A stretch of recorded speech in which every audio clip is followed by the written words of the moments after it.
हाय class. तो आज देखते हैं स्क्रीनिंग इफेक्ट या शील्डिंग इफेक्ट। देखो बच्चों, मैं किसी भी हाल में रह के आप लोग को पढ़ा रहा हूँ। ये चैप्टर पीरियडिक टेबल चल रहा है तो आप लोग भी सीरियसली पढ़ो। हमेशा अगर आप लोग अच्छे समय का वेट करोगे ना तो वेट करते रह जाओगे, कभी अच्छा समय नहीं आएगा। मैं भी कुछ मैं भी बहुत सारी चीज़ों कर रहा हूँ आप लोग के लिए, उसको आप ध्यान से पढ़ो आप लोग, ठीक है। हमेशा कभी भी अच्छा समय नहीं आएगा आप लोग के लिए, अगर ऐसा वेट करोगे तो कभी अच्छा समय नहीं आएगा। तो जो आपके साथ जो आपको मिल रहा है, प्रोवाइड हो रहा है कहीं से भी, उसको पढ़ो। मैं नहीं बोल रहा हूँ कि आप मेरा ही पढ़ो, लेकिन आप लोग एक्चुअली पढ़ो। ये टाइम फिर नहीं आएगा। Time is very precious. तो आप लोग यहाँ पढ़ना स्टार्ट करो। चलो स्टार्ट करते हैं।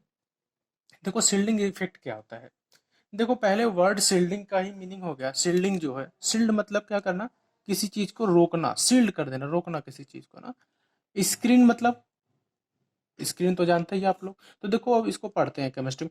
देखो क्या है ये, समझ लो ये हमारा न्यूक्लियस ना, न्यूक्लियस है। इसमें क्या होता है, पॉजिटिव चार्ज होता है और इसके बाहर एस ना, फिर पी, फिर डी, फिर इस तरह से एफ होता है। ठीक है, ये एटॉमिक मॉडल जो होता है, ये पॉजिटिव चार्ज प्रोटॉन होता है। बाहर क्या है इसके, इसके बाहर है भाई आपका इलेक्ट्रॉन है। ठीक है, इलेक्ट्रॉन, इसमें भी इलेक्ट्रॉन है ना। इलेक्ट्रॉन इस तरह से डिवाइड रहता है। ठीक है, इलेक्ट्रॉन यहाँ भी है ना, सब में इलेक्ट्रॉन समझ लो यहाँ भी है ना, है इलेक्ट्रॉन चारों तरफ समझ लो। तो देखो क्या है, पहले तो एक चीज समझते हैं कि इफेक्टिव न्यूक्लियर चार्ज क्या होता है। इफेक्टिव न्यूक्लियर, देखो एक ही टॉपिक मैं पढ़ाऊंगा लेकिन ये किसी को नहीं समझ में आता है जल्दी, इसलिए मैं आज बस एक ही टॉपिक डिस्कस करूंगा, इसको आप लोग अच्छे से समझ लो। देखो इलेक्ट्रो न्यूक्लियर चार्ज क्या होता है पहले।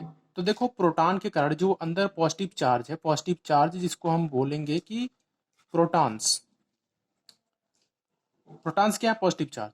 तो प्रोटॉन अपने बाहर के सेल, जो इसके बाहर जो सेल है, जैसे इलेक्ट्रॉन इस सेल में है, एस पी डी एफ है, तो इलेक्ट्रॉन के ऊपर ये जो न्यूक्लियर चार्ज है या प्रोटॉन्स है, नंबर ऑफ प्रोटॉन्स है, इलेक्ट्रॉन के ऊपर जो क्या लगाते हैं, फोर्स लगाते हैं।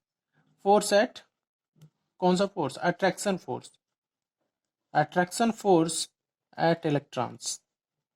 ठीक है, तो अट्रैक्शन फोर्स जो इलेक्ट्रॉन से लगाते हैं वो क्या होता है, इफेक्टिव न्यूक्लियर चार्ज होता है ना।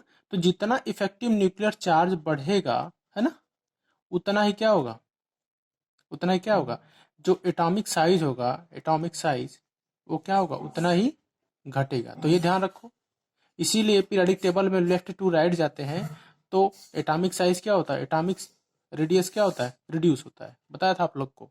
ठीक है, तो देखो अब अगर इफेक्टिव न्यूक्लियर चार्ज की बात करें तो देखो एसपीडीएफ में देखें तो सबसे ज्यादा किसका होगा, एस का होगा, फिर पी का होगा, फिर डी का होगा, फिर एफ का होगा। क्यों ऐसा होगा, क्योंकि जब हम दूर जाएंगे, दूर जाएंगे तो क्या होगा, ये चार्ज क्या होगा, इसका इफेक्ट क्या होगा, कम होता जाएगा। जैसे आप ही लोग घर से दूर जाते हैं तो फैमिली के जो फोर्स रहता है, फैमिली का जो दबाव होता है आप लोग के ऊपर कम होता है, लेकिन घर के पास जब रहते हैं तो दबाव ज्यादा रहता है। इसी तरह से न्यूक्लियस से जब दूर जाता जाता है इलेक्ट्रॉन तो उसके ऊपर इफेक्टिव न्यूक्लियर चार्ज जो होता है वो क्या होता है, कम होता जाता है, और ये जो इलेक्ट्रॉन है ज्यादा फ्री हो सकते हैं।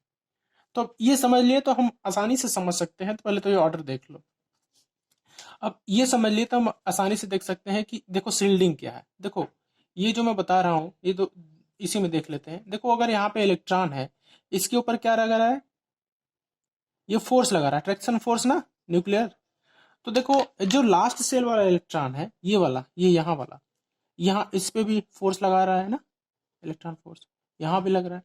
तो लास्ट वाला जो है एकदम लास्ट में होगा, उसके पास देखो यहाँ यहाँ पहुंच जाएगा फोर्स इसका न्यूक्लियर का, यहाँ यहाँ, क्योंकि यहाँ तो पहुंचेगा नहीं, है ना, पहुंचेगा नहीं लास्ट वाले में। इसी तरह से ये न्यूक्लियर चार्ज इसका यहाँ यहाँ पहुंच गया। ये देखो ये वाला जो अंदर वाला सेल का इलेक्ट्रॉन है, इस बाहर वाले इलेक्ट्रॉन के लिए एक शील्ड का काम करेगा। मीन्स जो इफेक्टिव न्यूक्लियर चार्ज है उसको जाने ही नहीं देगा इसको ना, इफेक्टिव न्यूक्लियर चार्ज को ये इधर जाने ही नहीं देगा अगले वाले इलेक्ट्रॉन तक। मतलब जैसे जैसे सेल बढ़ेगा वैसे वैसे शील्डिंग क्या होगा, कम होता जाएगा।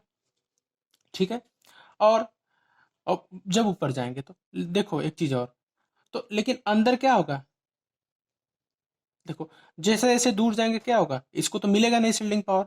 अब जैसे अच्छा देखो एक चीज और है कि शील्डिंग, जब ये शील्डिंग इफेक्ट जो है ये बढ़ाएंगे ना, तो आपका एटॉमिक साइज भी बढ़ेगा। एटॉमिक साइज क्या होगा, बढ़ेगा।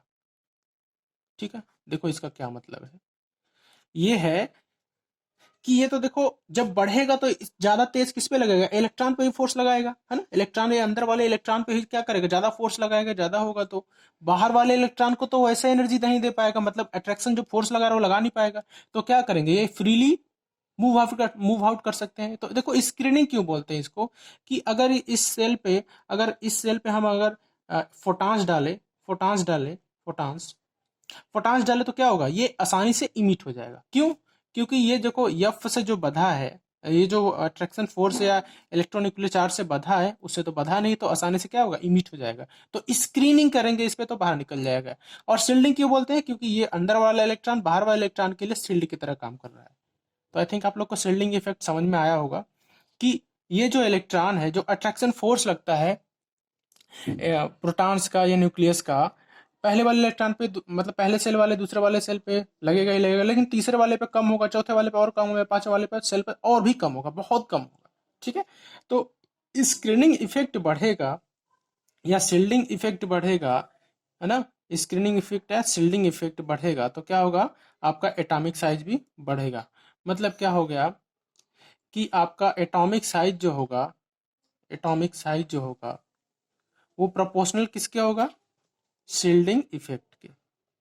मतलब शील्डिंग इफेक्ट जितना बढ़ेगा एटॉमिक साइज उतना ही बढ़ेगा। दूसरी चीज ये है कि आपका जो एटॉमिक साइज है, एटॉमिक साइज वो किसके इनवर्सली प्रोपोर्शनल होगा, 1/, इलेक्ट्रो न्यूक्लियर चार्ज। ठीक है, इलेक्ट्रो न्यूक्लियर चार्ज। तो आई थिंक आप लोग को ये समझ में आया होगा। तो देखो शील्डिंग इफेक्ट कैसे कैसे होगा, है ना। एटॉमिक साइज बढ़ेगा तो देखो जैसे ये न्यूक्लियर चार्ज का है ना, सिंपली प्रोपोर्शनल है तो एस सबसे ज्यादा, एस का, फिर पी का, डी का, फिर एफ का। तो शील्डिंग इफेक्ट का क्या हो जाएगा ऑर्डर, सबसे कम एस, फिर पी, फिर डी, फिर एफ, ना सॉरी एफ।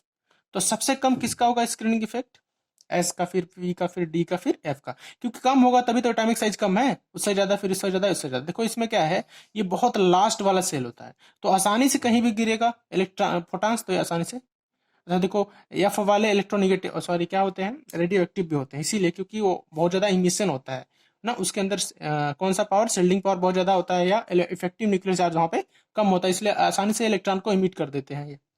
तो आपका ऑर्डर ये हो गया आपके शील्डिंग वाला, तो ये ध्यान रखना आप लोग। चलो कुछ चीजें, अच्छा देखो एक चीज और है कि मैं एक फोर्स, आप लोग जानते हो कुलाम्स लॉ से, एफ इक्वल टू क्या होता है, K Q1 Q2/r², होता है, होता है ना।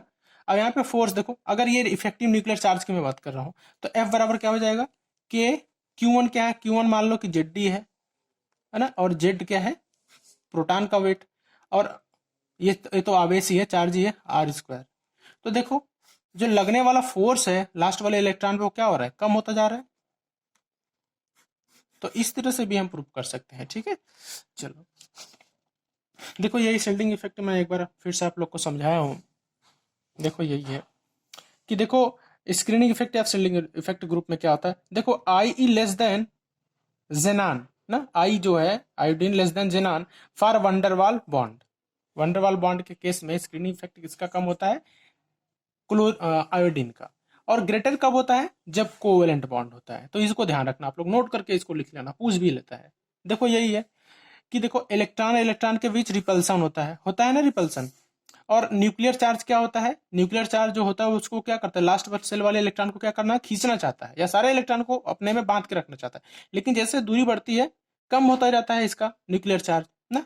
तो अब ये तो क्या हो गया इफेक्टिव न्यूक्लियर चार्ज, लेकिन मैं क्या बताया था स्क्रीनिंग इफेक्ट, इसका जस्ट अपोजिट बताया था ना, कि लास्ट वाले इलेक्ट्रॉन को पहुंचने में जो ए इलेक्ट्रॉन है शील्ड का काम कर दे, तो उसको शील्डिंग इफेक्ट बोलते हैं। ठीक है, तो देखो साइज क्या है, इनवर्सली प्रोपोर्शनल टू इलेक्ट्रोनेगेटिविटी, और size proportional to shielding effect. ठीक है, देखो शील्डिंग पावर क्या है, सबसे ज्यादा किसका होगा, एस का, फिर पी का, फिर डी का, फिर एफ का। ठीक है, तो ये क्या है, ह्यूज शेप, सबसे ज्यादा किसका होगा शील्डिंग पावर, तो एस का, फिर पी का, फिर डी का, फिर एफ का। ठीक है, तो देखो लेकिन दूर जाएंगे तो शील्डिंग पावर क्या होगा, घटेगा। ठीक है, आई थिंक आप लोग को समझ में आ रहा होगा। देखो उसमें मैंने गलती कर दिया था थोड़ा सा, ये वाला कि ये क्या होगा, एस पी डी। ठीक है, ये ध्यान रख लेना आप लोग, एस पी डी एफ। ठीक, ऑर्डर से ड्यू टू सिमेट्री। देखो सबसे ज्यादा किसका होगा, इसका होगा, क्योंकि सारा का सारा देखो एस में क्या है, देखो ये जो मैं एस बनाऊं, एक ही बनाऊं एस, तो सारा का सारा फोर्स किसको लग गया, इसी को मिल गया, पूरा का पूरा फोर्स इसी को, बाहर गया ही नहीं। तो सबसे ज्यादा एस, फिर पी, फिर डी, फिर एफ। देखो एक्सेप्शन है कुछ, exception in atomic size of D block elements, कुछ एक्सेप्शन है एटॉमिक डी ब्लॉक के लिए शील्डिंग पावर का। तो देखो पहले पहले क्या है, एस सी है, टी आई है, वी है, वेलेनियम है, एम एन है। ठीक है, यहाँ तक हो गया। फिर देखो किसका बराबर होता है, सबसे ज्यादा किसका, एस सी का, फिर टी आई, फिर वी वेलेनियम, फिर क्रोमियम, फिर एम एन। देखो इसका एटॉमिक नंबर जबकि डिफर है, बट इनका ऑर्डर क्या है शील्डिंग इफेक्ट का। देखो F P C O N I का लगभग लगभग क्या होता है, सेम होता है। Z defective equal to screening effect ना, दोनों सेम होता है। लेकिन यहाँ पे देखो जेड डिफेक्टिव, जो जेड डिफेक्टिव में क्या बोला था भाई, है ना, जेड डिफेक्टिव आई थिंक आप लोग को मैं पढ़ा चुका हूँ। जेड डिफेक्टिव क्या है, ग्रेटर है यहाँ पे, ग्रेटर है यहाँ पे इन सब केस में, और स्क्रीनिंग इफेक्ट लेस है। यहाँ पे देखो F C U N I में Z effective to S C है, और यहाँ पे क्या है, इन दोनों में सी यू जेड एन में Z effective less than screening effect. और देखो इलेक्ट्रोनिगेटिव चार्ज का भी यही ऑर्डर है, एस पी डी और एफ। देखो एक चीज और, greater the distance from the nucleus greater the screening.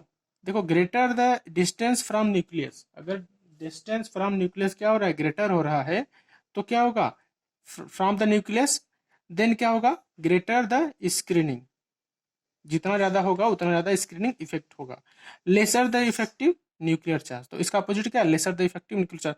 मतलब दूर जाएंगे तो क्या होगा, जितना दूर जाते जाएंगे इफेक्टिव न्यूक्लियर चार्ज कम होगा, और जितना दूर मतलब जाते जाएंगे उसका स्क्रीनिंग इफेक्ट उतना ही ज्यादा। अरे मतलब क्या है यार, कि स्क्रीनिंग इफेक्ट क्या है, कि पिछला वाला इलेक्ट्रॉन आगे आने वाले इलेक्ट्रॉन के ऊपर जो फोर्स लगाता है, ये प्लस चार्ज, न्यूक्लियर चार्ज, उसको लगाने में कम, मतलब कम लगने दे, मतलब बहुत कम लगने दे, मतलब ज्यादा, जितना इलेक्ट्रॉन उसके रास्ते में आएगा न्यूक्लियर अट्रैक्शन के, उतना ही ज्यादा क्या होगा, शील्डिंग इफेक्ट होता जाएगा। मतलब पीछे उतना ही कम एनर्जी आता जाएगा। तो यही है कि जितना बड़ा साइज होगा, जितना बड़ा ग्रेटर डिस्टेंस होगा, उतना ही ज्यादा स्क्रीनिंग इफेक्ट होगा।